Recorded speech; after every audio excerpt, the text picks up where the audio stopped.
असलामुअलैकुम मेरी प्यारी सी YouTube family. उम्मीद करती हाँ तुम सब खैरियत नाल होवोगे। अल्हम्दुलिल्लाह मैं भी ठीक हाँ। कल वाले व्लॉग विच मैं तुहानू विजिट करवाया सी अपने छोटे भाई का घर, अपनी अम्मी का घर। अज वाले व्लॉग विच मैं विजिट करवानी तुहानू अपने बड़े भाई का घर। ए मेन गेट आ माशाअल्लाह। अज मौसम भी इन्ना क प्यारा, बहुत खूबसूरत मौसम आ। ठंडी हवा चल रही, हवा तो की बल्कि नेरी चल रही है। अंदर घर के अंदर एंटर होंदे ही भाई ने वड्डी सारी बनाई है टैंकी नीचे बनाई हुई है। ते इस साइड ते आ खुडे मुर्गियां दे कबूतरां दे। ए देखो विच कबूतर भी नज़र आ रहे हैं। ओ एंड वाली कोने विच कबूतरी आ बैठी आंडियां ते बच्चे कड्ढण वास्ते। इस साइड पे आ कपड़े धोने वाला फर्श वगैरह बनाया। ए वाशरूम आ। एक छोटा जिहा ते प्यारा जिहा भाई ने छोटी जी जगह ते ना घास वगैरह लगा के ते वो बनाया होया लॉन छोटा जिहा। ये बहुत मज़े के बहुत प्यारे प्यारे पौधे लाए हुए हैं भाई ने। देखो माशाल्लाह ना मतलब मुख्तलिफ फुल्लां दे बूटे लाए हुए हैं। यह भी कोई किसी फुल्लां दा ही है बूटा तो फुल निकलन दे आ। यह गुलाब दा वा, जेह्ड़े पिंक कलर के गुलाब होंदे ना, हल्के पिंक कलर के। ओह वा यह पता नहीं किस चीज़ का बूटा वा लाया होया। इधर भी गुलाबां दा वा, इधर नाल इहदे कलियां दा लाया होया वा। कलियां माशाल्लाह खिलियां होइयां वा, बहुत प्यारी खुशबू आउंदी कलियां दी। यह भी एक फुल्लां दा ही बूटा लाया होया वा ते इधर भी कलियां दा लाया। यह अगे भी पता नहीं, ये भी गुलाबां दा ही है लेकिन ये कोई होर किस्म है गुलाबां दी। ते यह भी फुल्लां दा बूटा वा, पता नहीं हुण इनू किस किस्म के फुल लगदे या की चीज़ लगदी आ। यह बेरी आ। यह वा निंबू का बूटा, निंबू का या शायद किन्नू का। इनू एक लग्या भी होया छोटा जिहा। यह देखो कितना प्यारा इनू लग्या होया, पता नहीं निंबू आ या किन्नू आ, की चीज़ आ ये। यह एक छोटा जिहा अनार का बूटा वा। यह गुलाब का वा, यह अंब वा, यह भी गुलाब आ। यह निंबू का बूटा शायद वो किन्नू, यह वाला लैमन, हाँ आ वाला निंबू का बूटा। यह भी गुलाब आ ते यह वाला अनार वा। इनू अनार 2-3 लगे भी हुए आ। बाकी तुसी देख सकते हो अज असी लंडा बाज़ार धो के पाया होया सीगा। सुबह मशीन लाई सी, कपड़े धोते सी, नेरी आ गई तो कपड़े हुण नाल ही विच खिलरे फिरदे घर दे विच, सारे विच सैर करदे फिरदे आ। ते बाकी तुसी नाल मौसम इंजॉय करो, कितना प्यारा अज दा मौसम आ।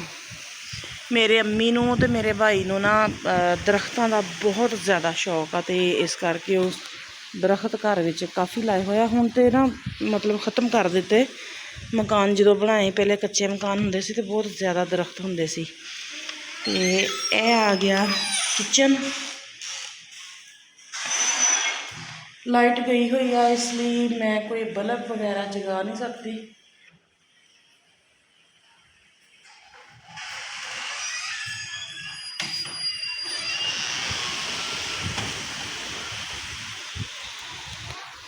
यह आ गया मेरे भाई का रूम,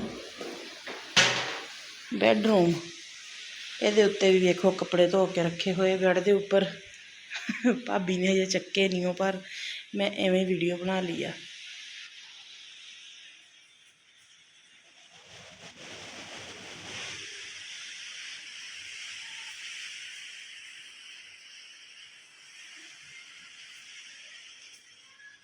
इधर एक चारपाई डाई हुई है,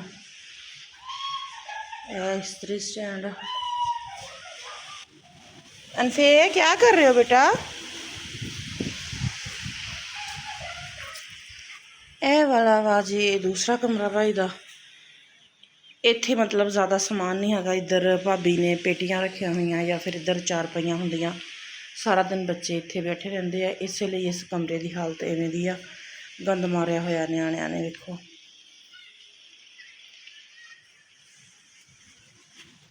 ਹੋਰ ਬਾਕੀ ਤੁਹਾਡੇ ਅੱਗੇ ਗੁਜ਼ਾਰਿਸ਼ ਹੈ ਕਿ ਮੇਰੇ ਚੈਨਲ ਨੂੰ ਸਬਸਕ੍ਰਾਈਬ ਕਰੋ, ਵੀਡੀਓ ਨੂੰ ਲਾਈਕ ਕਰੋ ਲਾਜ਼ਮੀ, ਔਰ ਸ਼ੇਅਰ ਵੀ ਕਰਿਆ ਕਰੋ। ਮੌਸਮ ਠੰਡਾ ਕਰਕੇ ਆ ਵੇਖੋ ਮੇਰੀ ਆਵਾਮ ਵੀ। ਅਬਦੁਰ ਰਹਿਮਾਨ ਹਾਰਿਸ ਬਾਹਰ ਕਿਤੇ ਹੋਣਾ ਤੇ ਅਬਦੁਰ ਰਹਿਮਾਨ ਬਾਹਰੋਂ ਆਇਆ।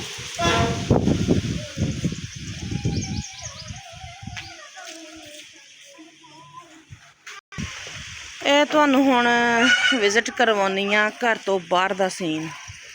ਇੱਧਰ ਵੇਖੋ ਮਾਸ਼ਾਅੱਲਾ ਕਿੰਨਾ ਪਿਆਰਾ ਵਾ ਮੇਰਾ ਭਾਣਜਾ ਵਾ।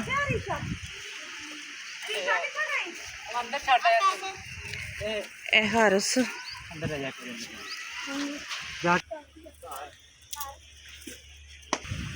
ਇਹ ਮੇਰੇ ਅੰਮੀ ਜੀ ਆ ਬਾਹਰ ਗਾਈ ਦੇ ਲਾਗੇ ਸਫਾਈ ਕਰਨ ਦੇ। ਕੰਡੇ ਖਿਲਾਰੇ ਨਿਆਣਿਆਂ ਨੇ, ਬਾਲਣ ਇੱਧਰ ਸੁੱਟਿਆ ਹੋਇਆ ਸੀ ਤੇ ਕੰਡੇ ਬਹੁਤ ਖਿਲ ਰਹੇ ਸੀਗੇ।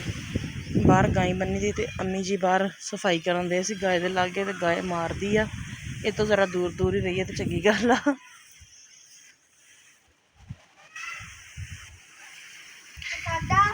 ਇਹ ਆ ਜੀ ਸਾਡੀ ਗਾਂ ਦਾ ਬਛੜਾ। ਹਾਂਜੀ ਮੇਰਾ ਹਾਰਸ ਬੋਲਿਆ ਵਾ ਵੀ ਸਾਡਾ, ਅਸੀਂ ਨਹੀਂ ਵਿੱਚ ਆਏ। ਆ ਮੇਰੇ ਦੋ ਨਮੂਨੇ ਬੈਠੇ ਆ ਮੰਜੀ ਤੇ, ਇੱਕ ਮੇਰਾ ਭਤੀਜਾ ਵਾ ਤੇ ਇੱਕ ਮੇਰਾ ਬੇਟਾ ਵਾ ਹਾਰਸ। ਦੂਸਰੇ ਬੇਟੇ ਦਾ ਪਤਾ। ਇਹ ਸਾਡੀ ਗਾਂ ਦਾ ਬਛੜਾ ਵੇਖੋ। ਇਹ ਵੀ ਕਹਿੰਦਾ ਕਿ ਮੈਂ ਹੁਣ ਨਾ ਮਾਰਾਂ। ਕਿੱਡਾ ਘੂਰ ਘੂਰ ਕੇ ਵੇਰ ਵੇਰ ਕੇ ਵੇਖਣ ਡਿਆ।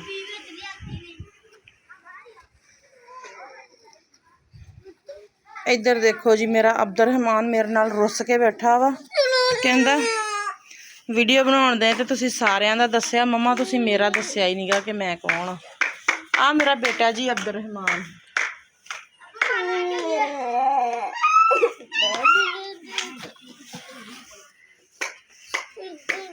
ਫਿਰ ਤਾਂ ਸੱਪ ਵੀ ਨਿਕਲ ਆਉਂਦੇ ਹੁੰਦੇ ਬਾਹਰ, ਨਿਕਲ ਆਉਂਦੇ।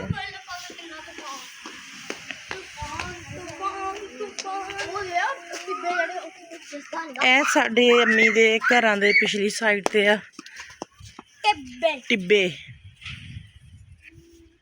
ਜਿਨ੍ਹਾਂ ਨੂੰ ਸਹਿਰਾ ਕਹਿੰਦੇ ਆ। ਸ਼ਾਇਦ ਕਿਸੇ ਨੂੰ ਟਿੱਬਿਆਂ ਦਾ ਨਾਂ ਪਤਾ ਲੱਗੇ ਅਸੀਂ ਤੇ ਵੈਸੇ ਪੰਜਾਬੀ ਬੋਲੀ 'ਚ ਇਹਨਾਂ ਨੂੰ ਟਿੱਬੇ ਕਹੀਦਾ ਵਾ, ਰੇਤਲੇ ਟਿੱਬੇ। ਇੱਧਰ ਦੂਰ ਦੂਰ ਤੱਕ ਇਸੇ ਤਰ੍ਹਾਂ ਹੀ ਆ, ਸਹਿਰਾ ਹੀ ਆ। ਕਾਫੀ ਦੂਰ ਫਸਲਾਂ ਵਾ ਲੋਕਾਂ ਦੀਆਂ ਜ਼ਮੀਨਾਂ ਵਾ। ਤੇ ਇੱਧਰ ਉਹ ਜਿਹੜੇ ਦੂਰ ਨਜ਼ਰ ਆ ਰਹੇ ਦਰਖਤ, ਇਹ ਨਹਿਰ ਤੇ ਆ। ਅੰਮੀ ਹੁਣਾਂ ਦੇ ਘਰ ਤੋਂ ਥੋੜੀ ਦੂਰ ਆ ਨਹਿਰ। ਤੇ 1-2 ਦਿਨ ਤੱਕ ਮੈਂ ਜਾਊਂਗੀ ਇਨਸ਼ਾਅੱਲਾ ਨਹਿਰ ਤੱਕ ਵੀ, ਤੇ ਤੁਹਾਨੂੰ ਉਹ ਵੀ ਫਿਰ ਵਿਜ਼ਿਟ ਕਰਵਾਊਂਗੀ, ਵਲੋਗ ਬਣਾਊਂਗੀ। ਇਸ ਦੇ ਨਾਲ ਹੀ ਮੈਨੂੰ ਦਿਓ ਇਜਾਜ਼ਤ। ਮਿਲਦੇ ਹਾਂ ਕਿਸੇ ਅੱਛੀ ਔਰ ਅਗਲੀ ਵੀਡੀਓ ਵਿੱਚ।